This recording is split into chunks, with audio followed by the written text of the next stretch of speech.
Dear Pixie, you asked us, what is the fear grid? Does it really exist? And what can one do about it? That which you refer to as the fear grid is not a natural part of the universe from our perspective, but is an energy grid in fourth density that is created by the consciousness and emotions of humanity. Its polarity is the grid of love. This is not to be confused with the universal grid, which is made up of polarity frequencies also. The grid of which you speak is collective emotion manifested by yourselves. These grids create archetypes and negative or positive beings that have substance and what you know as life. These entities from the grids of human emotion were birthed by yourselves and are in fact you in a different dimensional form. The response to the question, what can one do about it, is this: work on yourselves and your own fears, for each time you feel fear, you contribute to this grid and the archetypes that exist within it. They then take on a life of their own, so be aware of your emotions and how powerful they are. Be aware of your actions that spring from those emotions. For fear creates fear in others who are not in control of their emotional body, yet love creates more love. Meditations can help, and there are other tools available to you. Crystals, orgonite, and the healing energies of another human who brings forth the abundant healing energies from the higher light. Nature provides herbs and oils and flower essences. We also recommend energetic medicine.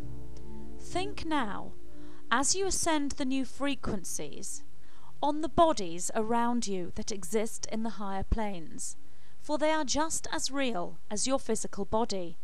Yet remain well anchored in the physical body, bringing all these bodies and multidimensional selves into alignment with each other and with source energy. Light workers, starseeds, indigos and wayshowers have the ability to contact these grids and communicate with them. Therefore, they are kept in balance by the earth healers who are conduits for us and the higher light. The most proficient way of working with these grids you speak of is to contribute to the grid of your choice. By living in fear, you contribute to the grid of fear, and life is birthed from this. We can tell you that from the linear perception, this fear grid is losing substance and intensity, whilst the grid of love is gaining substance and intensity. The fear grid from our perception is so low in colour, it may be described as a vapour. The grid of love is abundant in colour, with pinks, greens, violets and oranges swirling in intelligent, loving, geometric life. By living in love and with love, by becoming love itself, you contribute to the grid of love, and life is birthed from this. And what beautiful life is birthed from the grid of love. You asked us, what is Orgone and how does it work? Orgone is a receiver-transmitter of frequency waves. It is an antenna. It is used for cleansing, transmuting, receiving, and healing. It is a prime tool in the ascension process. It works by communications with frequency. That frequency includes humanity's consciousness. It works on several dimensional levels simultaneously. It transmutes negative energy into positive by working with polarity frequency waves. It also reflects energies through magnification of frequency fields. You asked us, would the positive energies given out by indigo crystal children be able to counteract the negativity given out by the suffering and killing of animals being raised for food? Positive energies given out by indigo, crystal, and rainbow children are very strong. These children have the greatest capacity for love. They are guided always throughout their entire lives by angelic and extraterrestrial higher dimensional forces of light. These children, combined with the working energies of the wayshowers and map makers and those who follow them, are indeed able to counteract this suffering of which you speak. The animals that suffer live in complete service to humanity. Lessons shall be learned from their suffering. One is recommended to take action on the physical level if one wishes to counteract and cease this suffering. This can be done by being selective when one acquires food and when one consumes it.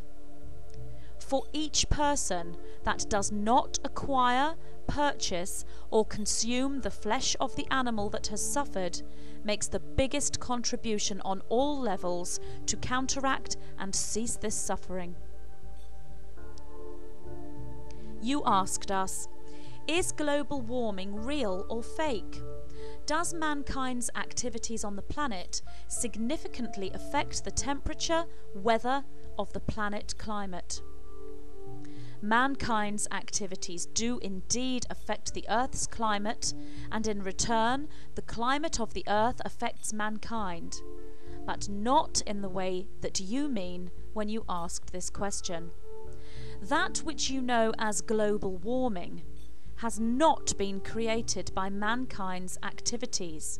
Yet, mankind does affect the planet and Earth's climate, for you work together in synergy like a symphony.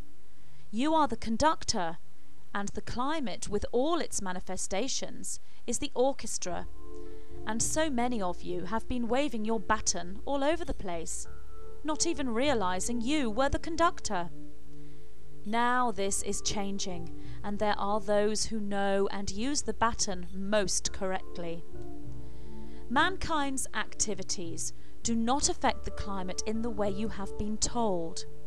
It is energy, consciousness, and action that affects the climate and human emotion.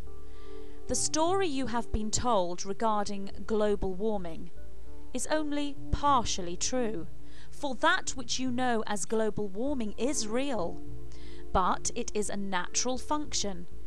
It is part of the ascension process for everything to become lighter and vibrate faster.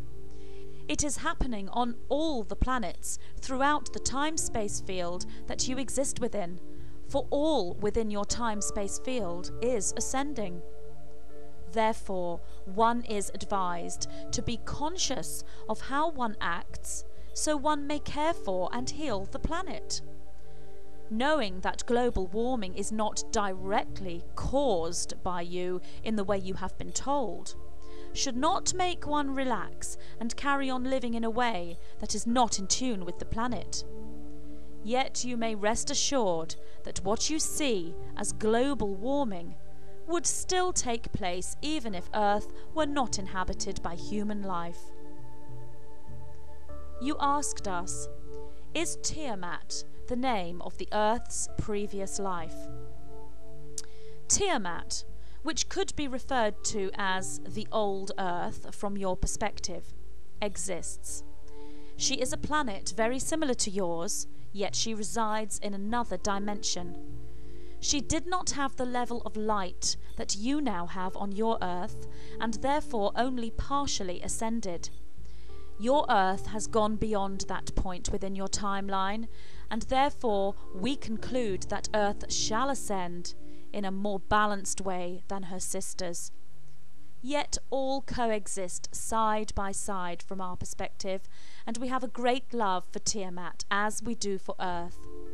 Therefore, we conclude that the answer to your question, is Tiamat the name of the Earth's previous life, is yes.